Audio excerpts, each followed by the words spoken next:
Hello, welcome back to the channel. Got arrows here. Today we're starting a new series, 5-minute build guides, and this is for Diablo 3 season 28. And today we're doing a build guide on the Gears of Dreadland Demon Hunter. Before we get going, real quick shout out to Jameson and Ethan. It's a couple cool little dudes out there. Hope they're having a great day. All right, let's get into this.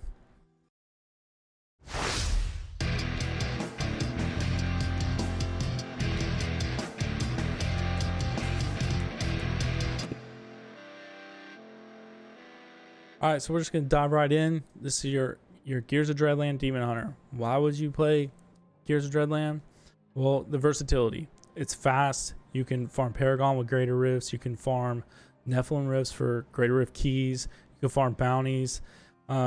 It's you're in and out. It's super quick, and you could do everything. And if you want to run if you want to run 150s with your friends or high level GRs with your friends, ZDH they always invited to the party. If you need a ZDH build, just be on the lookout for that. I'll be adding that shortly.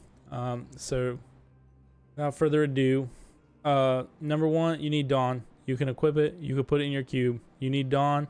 If you want to run two one-handed, you can run Dawn at Vala's Bequest. That's going to be your biggest damage output. You can run Dawn and a Fortress Ballista, which is going to give you a shield.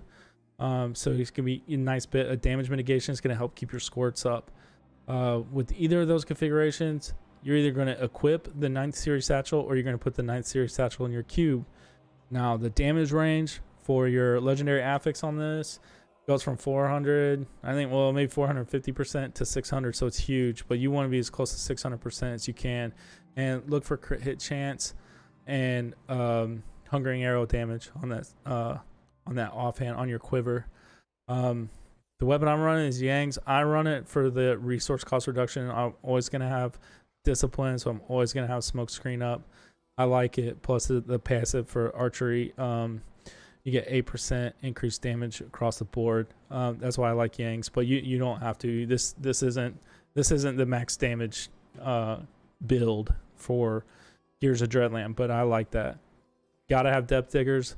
100% increased primary skill damage, and I run convention at elements for the 200% increased damage on the cold cycle. You need your 6 pieces. So on your gloves, look for crit hit chance, crit hit damage. The other skills, area damage, cooldown reduction. On your shoulders, you can look for cooldown reduction if you need it, but otherwise dex, vitality, and then resistance. On your helm, you're looking for 6% crit. You need that critical. On your chest, look for dex, vitality, and either resistance all elements or 10% damage reduction from elites. Pants, 15% hungering arrow damage. Belt, 15% hungering arrow damage. For your rings, I'm running Bastion's Will, which is focus and restraint. Look for crit hit chance, crit hit damage, and then the third, either dex or damage range of your max roll. Look for damage range would be perfect. But on your squirts, look for elemental damage, crit hit chance, crit hit damage. On your bracers, your Raps of Clarity, cold skills, and then crit hit chance. Those are your 2 priorities on that. And you want that to be as close to 50% damage reduction as you could possibly get. All right, that's a quick overview for the gear. Then we're going to their skills. Screenshot this if you want, or go with your own little configuration, but I use Tactical Advantage, Hot Pursuit for movement speed. Strafe, I use Drifting Shadows for the movement speed. Hungering Arrow, you have to use Devouring Arrow. That's your cold damage. That's the only viable option. The rest of them, they don't shine with this build. You want Devouring Arrow. It's going to give you the most pierces. Vengeance, that's for damage and damage reductions. You run the Dark Heart Rune. Smokescreen Special Recipe, that's going to get you out of a pickle if you get yourself cornered.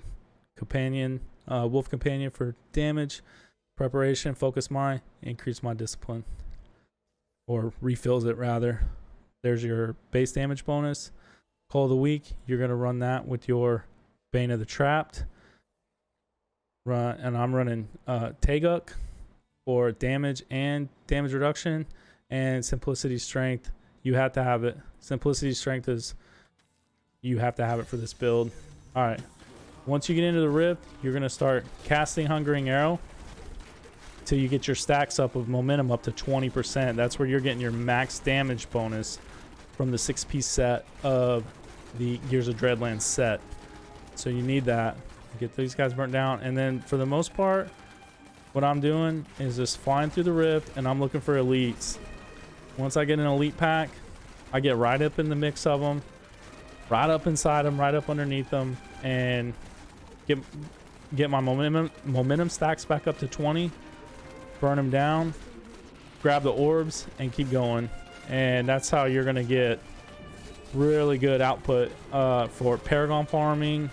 That's gonna give you the most amount of experience just in regards to efficiency and with your time played. So this is a really good build, especially for those who have like a limited amount of play time. When you get this thing dialed in, you'll be in and out of these rifts so fast. You're not gonna be too worried about dying too much or running away from mobs too much. So pick up the conduit, that's gonna really help. What I'm running at right now is 110, and most of the time I'm clearing these 110s in under 2 minutes. That's kind of where I like to play. Anywhere under 3 minutes is good.